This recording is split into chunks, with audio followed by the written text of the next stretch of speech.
So guys, we are done with the fifth page as well. So now it's time to create the sixth and the seventh page. But before that, I would like you to think for a couple of minutes about the motivation factor again and go back to your motivation page and add a few lines. For example, while creating those 5 pages, you might have got another idea, another thing that really motivates you for teaching English. So now is the time to go back there and write that down. Okay, so just think for a couple of minutes. If something comes into your mind, just go there and write it down. Else, we go on with this video.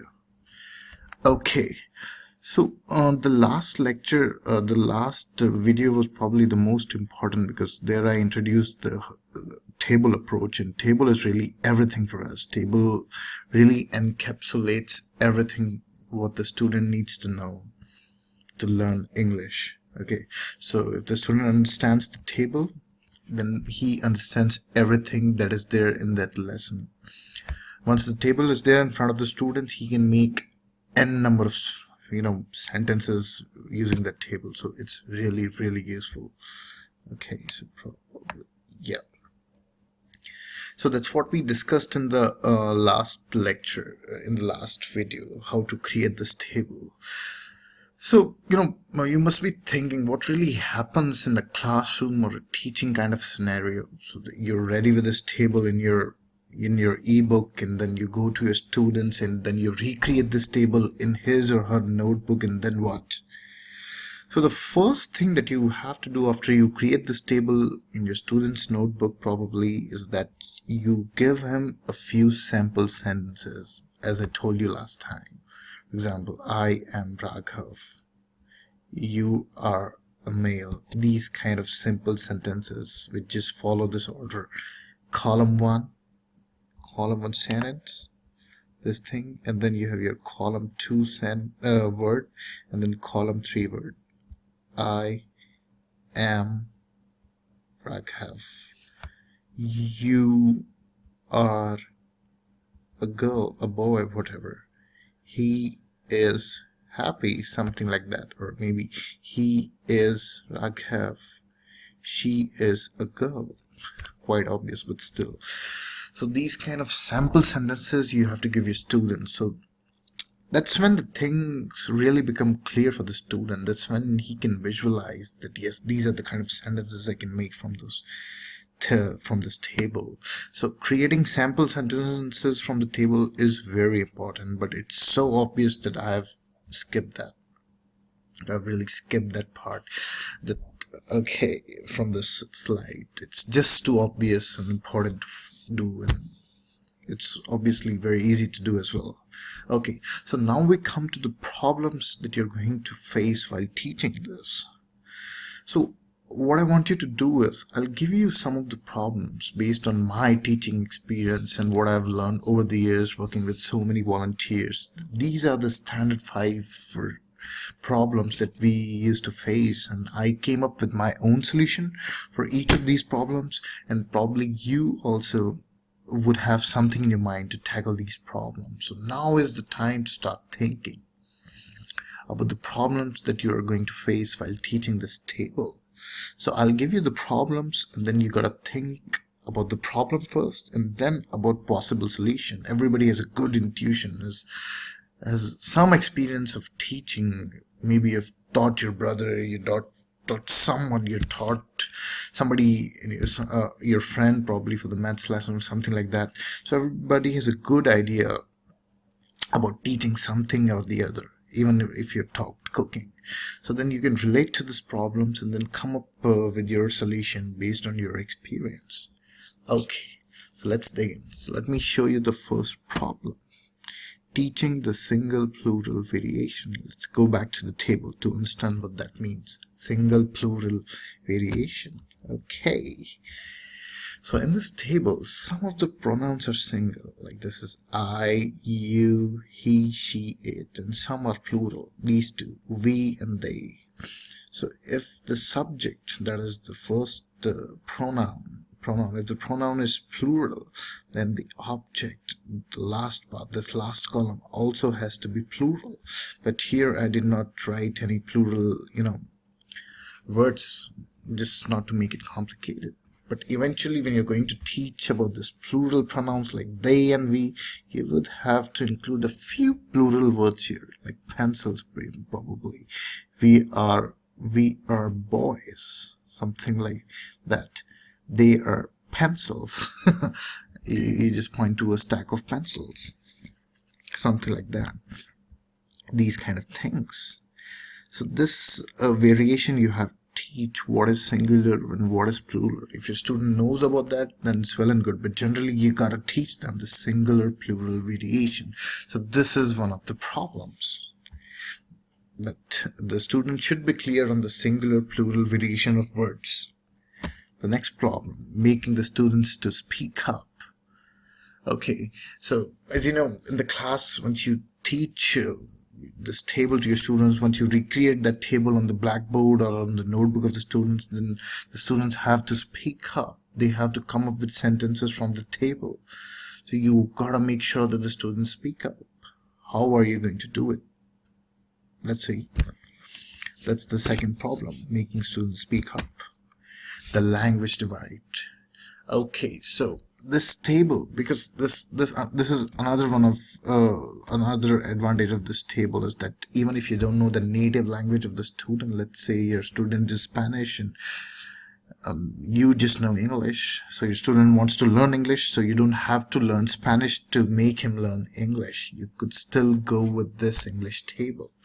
So all you could do before the class is that just like from this table you make a few sample sentences, and those sample sentences you translate into Spanish, and then you teach those sample sentences. So you create the same table, you create the same sort of sample sentences, and then you translate them into Spanish so that your student understands.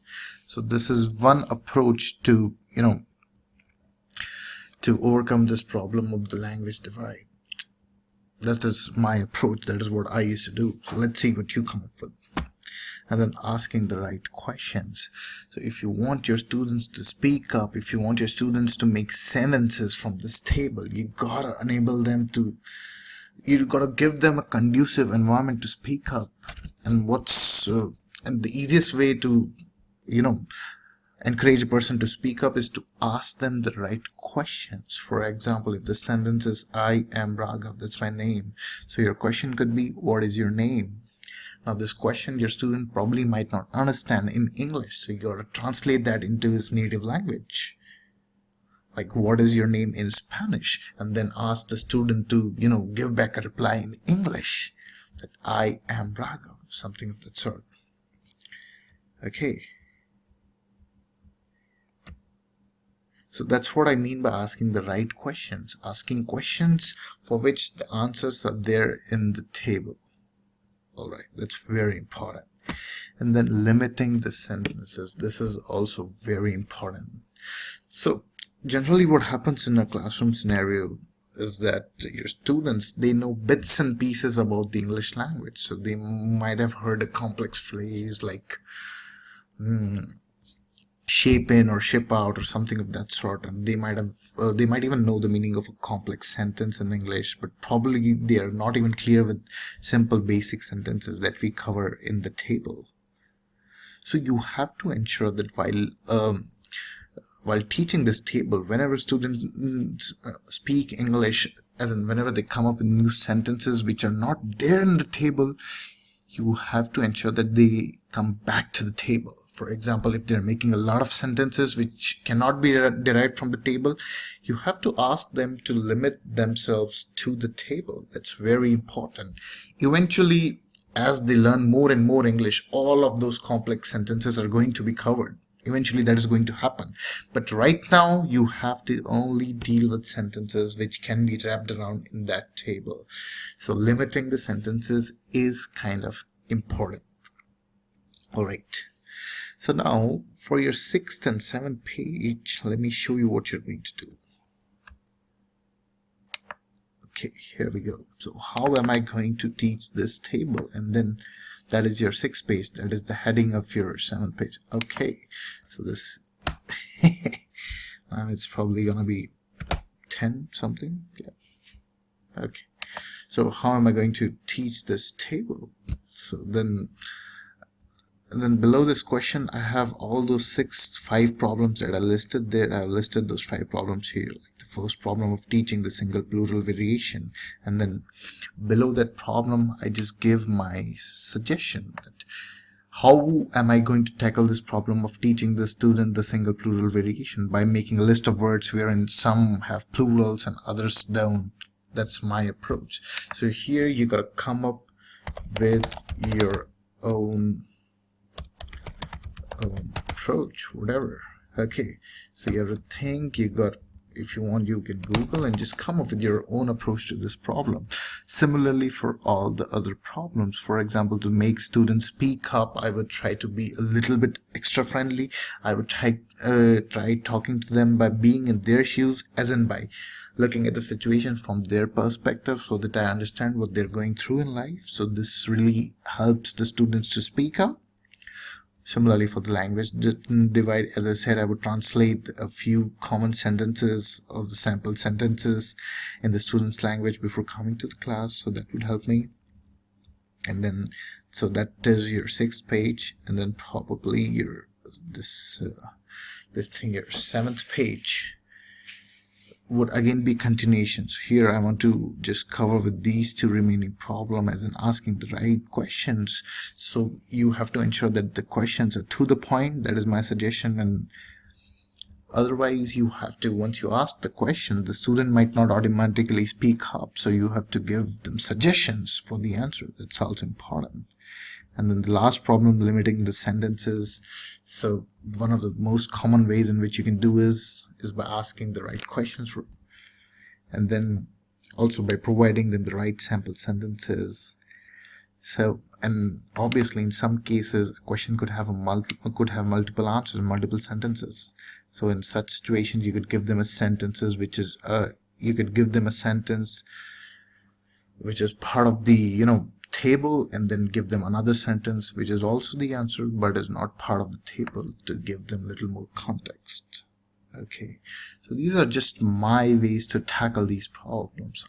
What you got to do is you got to add your own suggestions here. You got to add your own thoughts here. So this is more of a brainstorming kind of thing. So right now, before going to the class, before teaching or going to the class or whatever, wherever you're going to teach, you are never going to know what will work out and what will not work out. So this is just like a brainstorming session. Whatever comes to your mind, write that down in these 2 pages. That's very important. And so this is what we are going to do in this video.